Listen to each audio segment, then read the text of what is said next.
81 tahun Indonesia merdeka. 8 dekade telah berlalu sejak bangsa ini berdiri sebagai negara yang berdaulat. Kita telah melewati begitu banyak perubahan, dari perjuangan mempertahankan kemerdekaan, hingga pembangunan dari era industri, hingga era digital dan kecerdasan buatan. Tetapi setelah 81 tahun, ada sebuah pertanyaan yang mungkin perlu kita renungkan kembali.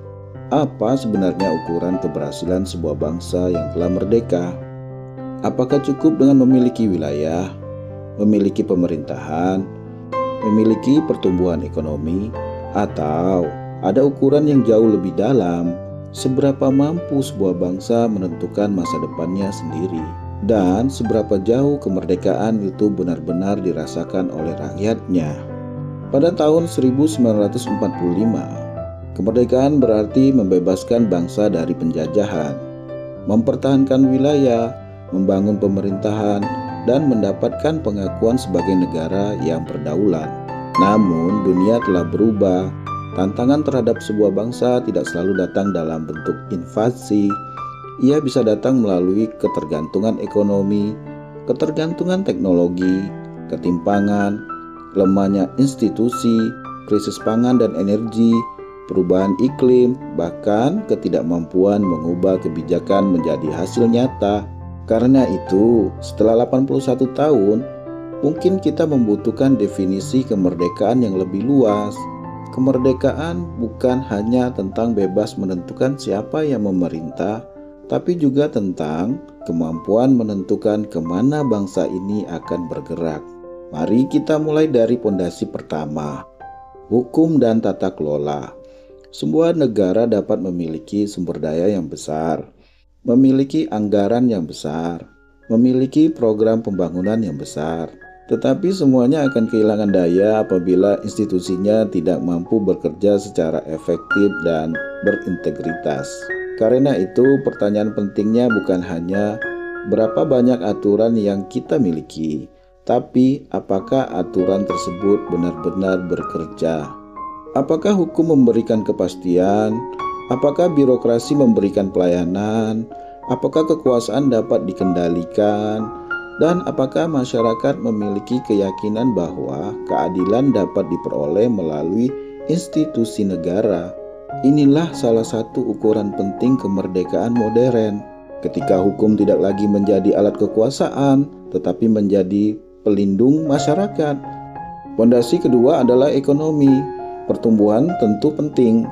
Tanpa pertumbuhan, sulit menciptakan lapangan kerja, sulit membangun infrastruktur, sulit membiayai pendidikan, dan sulit meningkatkan kesejahteraan. Tetapi, pertumbuhan bukanlah tujuan akhir, karena pertanyaan yang lebih penting adalah siapa yang menikmati pertumbuhan tersebut. Jika ekonomi tumbuh, tetapi sebagian masyarakat masih kesulitan memperoleh pekerjaan yang layak, jika kesempatan ekonomi terkonsentrasi di wilayah tertentu, atau jika jarak antara kelompok masyarakat semakin lebar, maka pembangunan masih memiliki pekerjaan rumah.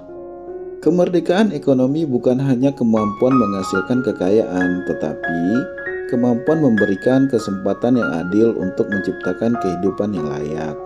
Karena bangsa yang kuat bukan hanya bangsa yang ekonominya besar, tetapi bangsa yang rakyatnya memiliki kesempatan untuk tumbuh bersama. Kemudian kita sampai pada sesuatu yang jauh lebih penting daripada gedung, mesin, dan angka pertumbuhan, manusia. Karena pada akhirnya pembangunan bukan hanya tentang apa yang kita bangun, tetapi tentang siapa yang kita bangun. Sebuah bangsa dapat memiliki jalan yang panjang, pelabuhan yang besar, kawasan industri, dan teknologi yang semakin canggih. Tetapi jika manusianya tidak mendapatkan pendidikan yang berkualitas, maka kemampuan bangsa itu akan selalu memiliki batas. Karena itu, pendidikan harus dipandang bukan sekedar sebagai urusan sekolah. Pendidikan adalah investasi terhadap kemampuan bangsa untuk berpikir, beradaptasi, menciptakan, dan memimpin. Dan kemerdekaan pendidikan berarti setiap anak memiliki kesempatan untuk menentukan masa depannya, bukan dibatasi oleh tempat ia dilahirkan. Dunia sedang memasuki era ketika pengetahuan menjadi sumber kekuatan baru. kecerdasan buatan, robotika, bioteknologi, semikonduktor, data, dan energi baru. Semua itu akan menentukan siapa yang menjadi pencipta masa depan dan siapa yang hanya menjadi pengguna. Karena itu, pertanyaan bagi Indonesia bukan sekedar apakah kita mampu menggunakan teknologi, tetapi apakah kita mampu menciptakan teknologi? Apakah riset kita terhubung dengan industri? Apakah universitas terhubung dengan kebutuhan masyarakat? Apakah inovasi mampu berubah menjadi produk? Apakah pengetahuan mampu berubah menjadi nilai tambah? Inilah bentuk baru kedaulatan, bukan hanya menguasai wilayah, tetapi menguasai kemampuan untuk menciptakan masa depan. Tetapi manusia dan teknologi membutuhkan ruang untuk bergerak. Disinilah infrastruktur menjadi penting. Jalan menghubungkan pusat produksi dengan pasar, pelabuhan menghubungkan Indonesia dengan dunia, energi menggerakkan industri, internet menghubungkan manusia dengan pengetahuan, dan infrastruktur dasar membuka kesempatan bagi masyarakat untuk berkembang. Namun, pembangunan infrastruktur juga perlu naik ke tahap berikutnya. Bukan lagi sekedar bertanya berapa banyak yang telah dibangun, tetapi seberapa besar manfaat yang dihasilkan. Apakah waktu tempuh menjadi lebih singkat? Apakah biaya logistik turun? Apakah produktivitas meningkat? Apakah daerah yang selama ini tertinggal semakin terhubung? Dan tidak kalah penting, apakah infrastruktur kita cukup tangguh menghadapi bencana dan perubahan iklim? Karena infrastruktur yang baik bukan hanya yang terlihat megah, tapi benar-benar meningkatkan kualitas kehidupan. Kemerdekaan juga berarti memiliki kemampuan untuk bertahan ketika dunia mengalami guncangan. Pandemi telah mengajarkan kita tentang pentingnya rantai pasok. Konflik geopolitik mengingatkan kita tentang energi. Perubahan iklim mengingatkan kita tentang pangan dan air, dan transformasi digital mengingatkan kita bahwa data juga merupakan bagian dari kedaulatan. Karena itu, ketahanan nasional tidak lagi hanya berbicara tentang kekuatan militer. Ketahanan pangan, ketahanan energi, ketahanan air, ketahanan ekonomi, ketahanan lingkungan, ketahanan teknologi, semua saling terhubung. Sebuah bangsa disebut tangguh ketika krisis tidak dengan mudah melumpuhkan kehidupan masyarakatnya. Dan sebuah bangsa disebut berdaulat ketika dalam menghadapi tekanan eksternal, ia tetap memiliki kemampuan untuk menentukan pilihannya sendiri. Jika kita satukan semuanya, kita akan menemukan sesuatu yang menarik. Hukum tidak berdiri sendiri, ekonomi tidak berdiri sendiri, pendidikan tidak berdiri sendiri, teknologi tidak berdiri sendiri, infrastruktur tidak berdiri sendiri, dan ketahanan nasional juga tidak berdiri sendiri. Semuanya membentuk satu ekosistem.